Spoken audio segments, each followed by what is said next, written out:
Oi, eu sou a Mona Lisa Perroni e esse é o Item Mais da CNN. Senhor Presidente da Assembleia Geral, Volkan Bozkır. Senhor Secretário-Geral da ONU, Antônio Guterres, a quem tenho a satisfação de cumprimentar em nossa língua-mãe. Chefes de Estado, de Governo e de delegações. Senhoras e senhores. Somos vítimas de uma das mais brutais campanhas de desinformação sobre a Amazônia e o Pantanal. A Amazônia brasileira é sabidamente riquíssima. Isso explica o apoio de instituições internacionais a essa campanha escorada em interesses escusos que se unem a associações brasileiras, aproveitadoras e patrióticas, com o objetivo de prejudicar o governo e o próprio Brasil.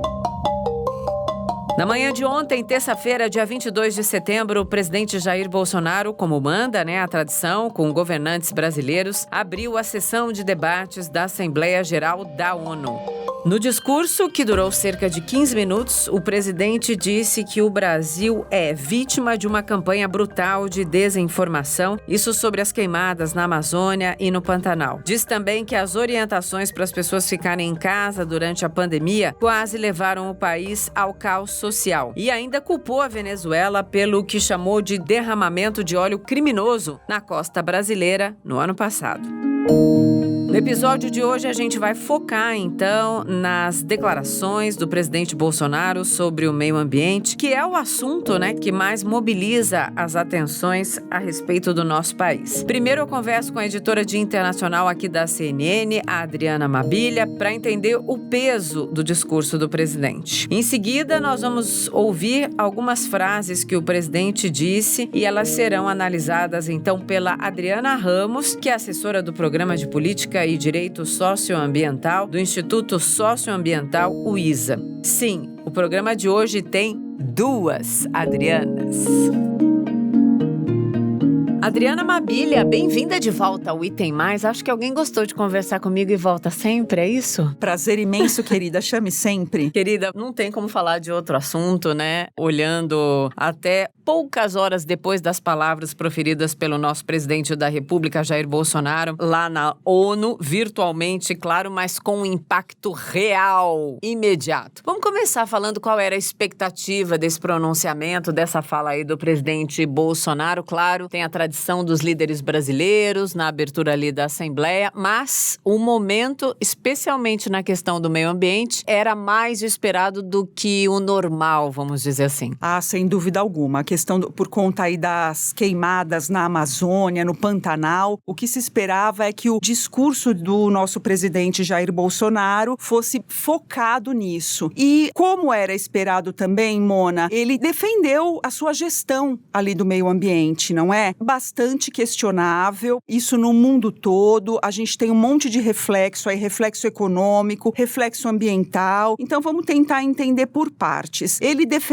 disse que o país tem a melhor gestão do mundo na questão ambiental. E de fato, nós temos um histórico bastante promissor, mas é um histórico promissor que veio decaindo desde a entrada de Bolsonaro no governo, porque ele nega uma série de coisas. Ele já assumiu o poder na presidência dizendo que sairia do Acordo do Clima de Paris. Isso era uma afirmativa dele, descredenciando o acordo. Ele acabou não saindo porque sofreu uma série de pressões aí de fora, de governos, da sociedade civil, e o Brasil não é um país que tem força sozinho. Então ele não saiu por conta disso. Os Estados Unidos saíram com o presidente Donald Trump, o presidente Obama assinou o acordo, Trump entrou e saiu. Mas os Estados Unidos têm poder econômico, militar e etc e tal para tomar atitude e bancar. O Brasil não teve e o Bolsonaro sentiu isso na pele. Então esse primeiro momento dele aí na gestão ambiental já criou uma impressão muito ruim para todo mundo. O presidente chegou a dizer que o Brasil é vítima de, abre aspas, uma das mais brutais campanhas de desinformação sobre a Amazônia e o Pantanal, fecha aspas. E disse também que instituições internacionais estão apoiando essa campanha? Olha, Mona, quando a gente vê fatos, vamos falar de fatos. Isso. O Pantanal está queimando e a Amazônia está sendo desmatada, está sendo queimada. O INPE, que é um instituto que observa isso, ele traz dados e os dados são, nos últimos 2 anos, mais de 34% da Amazônia foi desmatada e queimada. Então, esses são os dados. Não dá para dizer que há uma campanha de difamação. Não dá.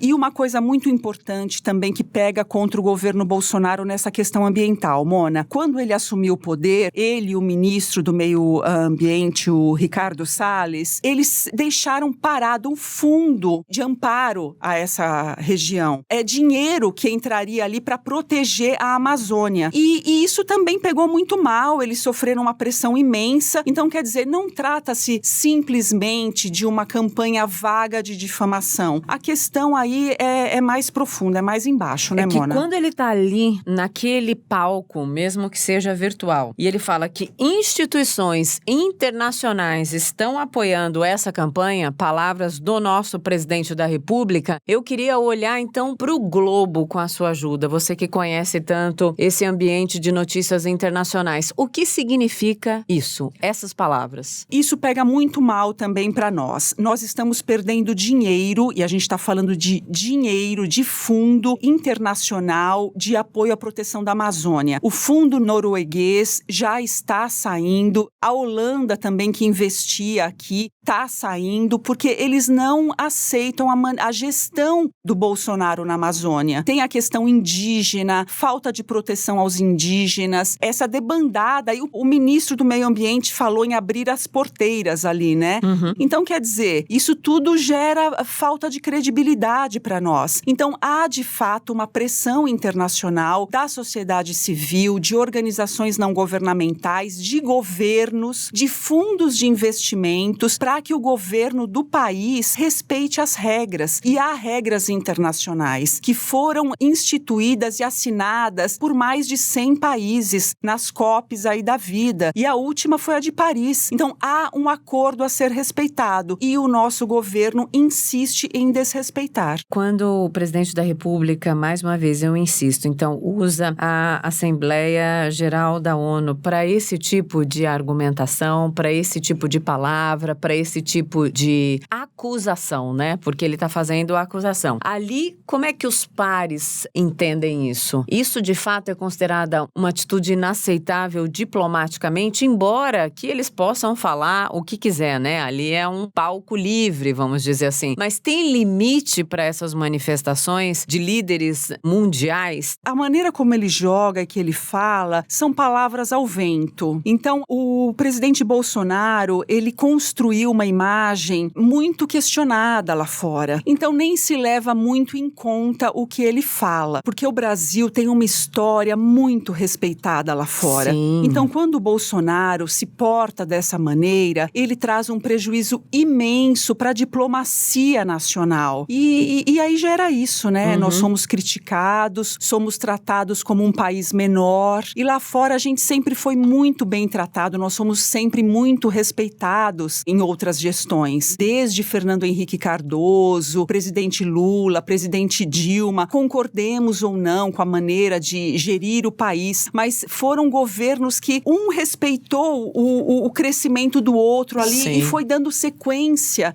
a uma diplomacia internacional. Uhum. E o Bolsonaro veio e destruiu tudo isso, né, Mona? Mas tem uma questão financeira. Tem um preço a pagar. Um preço a pagar, né? O Brasil, ele hoje não é acreditado lá fora, ele não é levado em conta. E isso para nós é um problema imenso. Por exemplo, nessa questão específica do clima, nós deveríamos trazer esses parceiros que querem nos dar dinheiro, que querem nos dar know-how, expertise para lidar com a Amazônia, com essa riqueza que a gente tem. Uhum. E não afastar essas pessoas. Vamos fazendo aqui pinçadas específicas aí sobre os grandes momentos. Grandes momentos não têm um efeito de positivo ou negativo grande pela repercussão aí das falas do presidente Bolsonaro ali na abertura da sessão de debate da Assembleia Geral da ONU. Vamos lá. A gente vê hoje países e empresas, como você falou, né, dando sinais evidentes, sérios e fortes que deixarão de investir no nosso país por causa da agenda verde, que não é uma questão político-partidária, é uma demanda. Se essa atual política ambiental do nosso país continuar dessa maneira. O discurso do presidente ali na ONU contribuiu de alguma maneira para que essa tônica diminua. Você já passou por esse assunto, mas eu queria detalhar. Mona, várias empresas, a Vale acabou de perder o fundo norueguês, outras empresas perderão, estão saindo da lista das empresas verdes. E isso está acontecendo. Então, essa é a questão. Está pegando no bolso e é preciso que o governo entenda isso. O nosso agronegócio também está na berlinda com o acordo com o Mercosul, União Europeia. Esse acordo está indo praticamente por água abaixo por conta da nossa gestão climática. Vamos lembrar que esse acordo começou a ser costurado lá atrás, há décadas, e agora que parecia que ia andar, apesar de todas as tratativas, que são muito difíceis, muito lentas, parece que o que deu primeira e segunda marcha, agora deu marcha ré. Pelo menos é o que a gente sente nas reações dos políticos e das autoridades falando a respeito desse acordo, né? Sim, deu marcha ré e por questões climáticas, pela maneira como o Brasil lida o seu próprio agronegócio, que é riquíssimo. E vamos deixar bem claro aqui, tem parte do nosso agronegócio que respeita as regras e é muito respeitado lá fora. Inclusive, essa é a principal argumentação da ministra da Agricultura,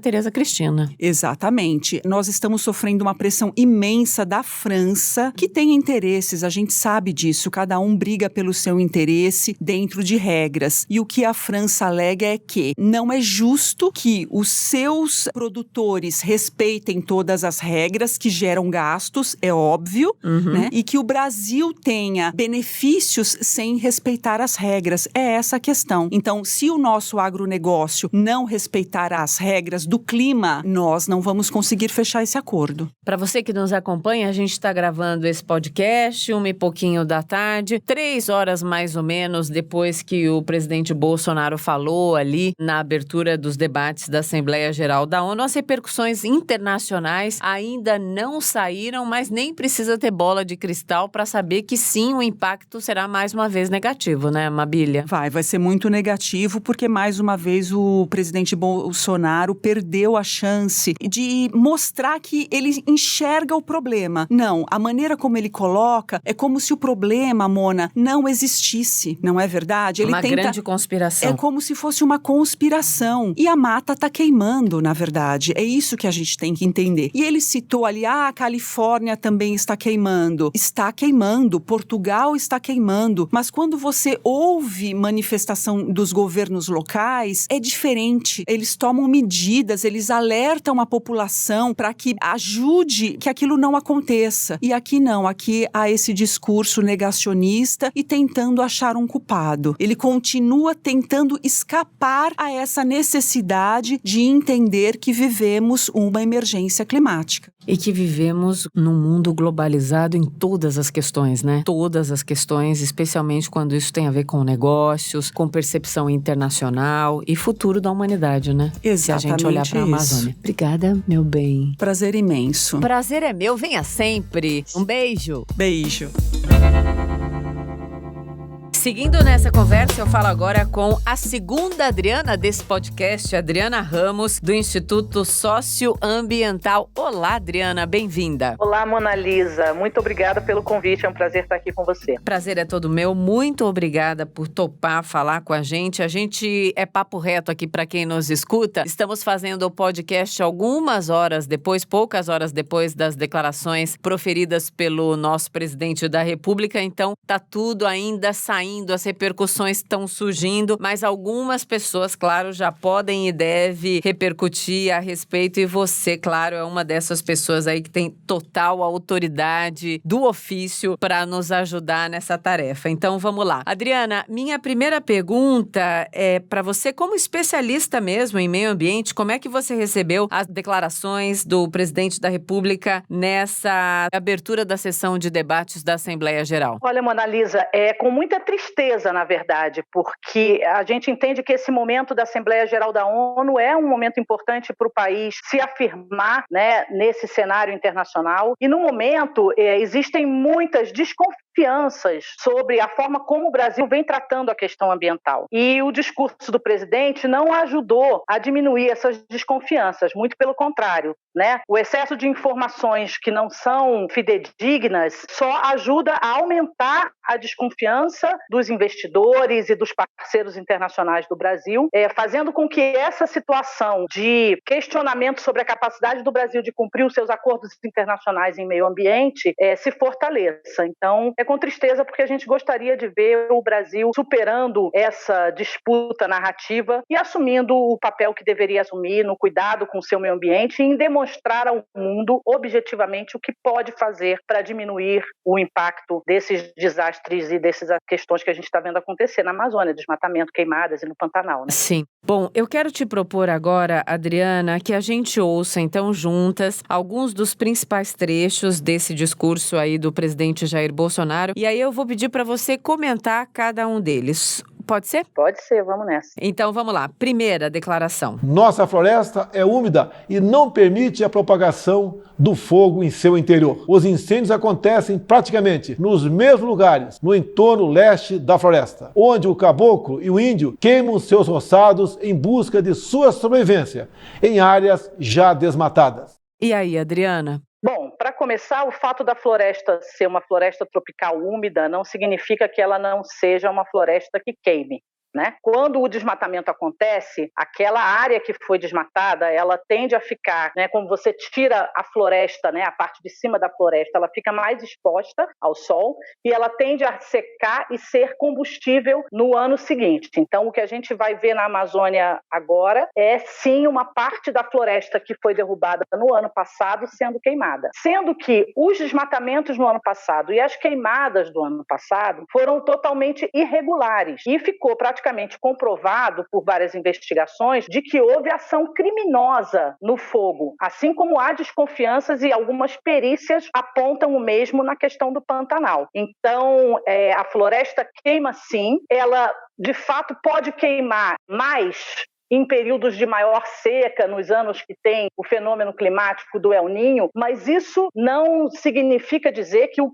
fogo que nós estamos vendo hoje é um fogo que vem de efeitos naturais. Ele é um fogo criminoso, inclusive porque o próprio governo esse ano decretou, né, a impossibilidade de autorização de novas queimadas. O segundo ponto muito triste dessa declaração é tentar atribuir aos caboclos e aos indígenas, né, o tamanho dos incêndios que a gente vê na Amazônia hoje. As próprias imagens de satélite de um ano para outro permitem você identificar que áreas que estão sendo queimadas. Tem muito fogo acontecendo dentro de algumas terras indígenas, no geral, inclusive, em áreas que foram desmatadas ilegalmente, mas ele jamais alcançaria esse nível de queimadas que a gente teve ano passado e esse ano. Então, muito provavelmente, o que a gente teve foi realmente um processo orquestrado de utilização incontrolada e irregular do fogo, e não há nenhum elemento de onde se possa tirar a conclusão de que isso tem a ver com o uso tradicional dos caboclos e dos indígenas. A segunda declaração do presidente, que eu vou pedir a sua análise. Os focos criminosos são combatidos com rigor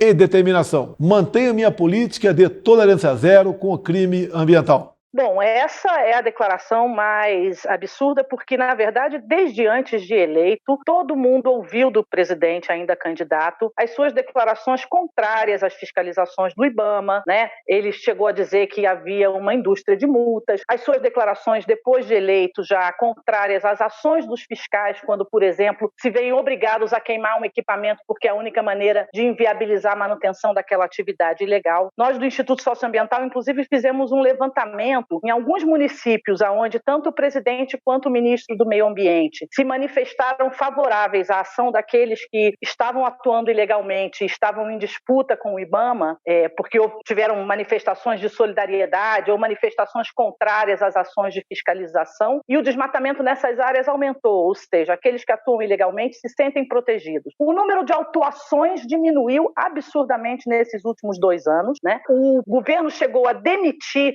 fiscais do IBAMA que coordenaram uma ação de fiscalização de garimpo ilegal dentro de terra indígena, e a própria mudança da estrutura de fiscalização, com a retirada digamos assim, da inteligência e da coordenação das ações do IBAMA, acabou facilitando muito a ação dos ilegais, porque em alguns momentos o governo anuncia quando vai fazer a fiscalização previamente, né? Então, não tem nenhum elemento na política do governo que demonstre que o crime ambiental está sendo de fato perseguido, e existem muitos elementos para demonstrar que há uma leniência, mas nesse caso a gente não pode nem alegar uma, digamos, posição dúbia do presidente, porque ele sempre teve a posição de criticar e questionar a fiscalização ambiental, e o que o governo está fazendo é implementar a política que deveria ser de extinção do Ministério do Meio Ambiente, que eles acabaram não fazendo, mas estão promovendo um desmonte das estratégias de controle ambiental que é muito flagrante. Mais uma declaração, o presidente fez comparações. Vamos lá. O nosso Pantanal, com área maior que muitos países europeus, assim como a Califórnia, sofre dos mesmos problemas. As grandes queimadas são consequências inevitáveis da alta temperatura local, somada ao acúmulo de massa orgânica em decomposição. Bom, comparar o Pantanal ou qualquer outra região brasileira à Califórnia, ou se fosse Portugal ou Austrália, não faz o menor sentido. Nós estamos falando de tipos de vegetação totalmente diferentes. Então, quando a gente fala de florestas homogêneas, que é o que a gente vai encontrar no norte, é o que a gente encontra no caso da Austrália, porque você tem muito eucalipto, o tipo de combustão é totalmente distinto do que quando a gente fala do Pantanal, que é uma área úmida. E as evidências já mostraram, perícias formais, de que houve também incêndio criminoso no Pantanal, né? Então, é muito curioso, né, que nesse momento, para justificar a falta de ação do governo, né, em impedir a expansão dos incêndios, se faça uma comparação dessa e se remeta ao aumento das temperaturas, né? Não deixa de ser curioso que o presidente reconheça em algum momento que nós temos um problema de aumento de temperaturas, que é um dos efeitos das mudanças climáticas, que o governo não é muito chegado a reconhecer. Sim. Adriana, vou repetir para você uma pergunta que eu fiz agora há pouco para a sua xará, para Adriana Amabilia. O presidente Bolsonaro chegou a dizer que o Brasil é vítima de uma campanha de desinformação sobre queimadas ali na Amazônia e também no Pantanal. Existe algum fato que possa respaldar esse tipo de declaração? Pensar que o presidente Bolsonaro falou para o eleitorado dele e ponto? Não existe nenhum elemento de desinformação nas diversas manifestações que têm sido feitas, e não só por organizações da sociedade civil, mas também por representações empresariais, de preocupação com a forma como o Brasil vem lidando com a questão ambiental, né? A principal fonte de informação utilizada no mundo inteiro para avaliar a performance ambiental do Brasil são os satélites que monitoram o desmatamento. Esses dados são públicos, são acessíveis por qualquer universidade, pesquisa, governo, em qualquer lugar do mundo, e é a partir desses dados, né, que o mundo tem essa preocupação e levanta os questionamentos ao país. Então, chamar isso de uma campanha difamatória é investir nessa questão da disputa de narrativa. Me lembra o vice-presidente quando declarou recentemente aos jornais que estávamos perdendo o domínio sobre o discurso, como se o que a gente tivesse que dominar fosse o discurso e não o fogo e a ilegalidade. Então, lamentavelmente, o governo trabalha numa lógica bastante endógena, né? Olha para si, se sente atacado e considera que tudo que vem de críticas são campanhas difamatórias, quando, na verdade, são críticas feitas em cima de dados que são públicos e que são de conhecimento do mundo todo. Também teve a questão de relembrar o passado no ponto de vista do governo, né, Adriana? Quando o presidente Bolsonaro atribuiu aquele vazamento de óleo que manchou diversas praias da nossa costa no ano passado à Venezuela. Há uma conspiração, na verdade, venezuelana. houve uma comissão parlamentar de inquérito na Câmara dos Deputados sobre a questão do óleo, né? A CPI do óleo. E os laudos apresentados pela Marinha Brasileira sobre a investigação da origem do óleo são inconclusivos. Eles estão disponíveis no site da Câmara dos Deputados e afirmam que não foi possível identificar a origem do óleo que chegou à costa brasileira. Portanto, uma afirmação como essa é muito grave, né? E só aumenta essa vulnerabilidade do país no sentido de tornar o país mais questionado sobre essas declarações. O descrédito aumenta, né? Adriana, muito obrigada por esse papo. Essa coisa de ter duas Adrianas é muito bom, orna e uma complementa a outra. Muito obrigada, um beijo pra você. Adorei, Mona Lisa. Um beijo pra você, um beijo pra minha xará, Adriana. Até a próxima. Claro que a gente continua de olho aí nos desdobramentos de todas as manifestações nessa Assembleia Geral da ONU. Claro, também as repercussões sobre a fala do presidente Jair Bolsonaro e os principais fatos do dia, você sabe que a gente sempre trata aqui. Então fica o convite para você ouvir de novo amanhã, porque amanhã tem mais podcast. E a gente se ouve sempre. Que bom. Então.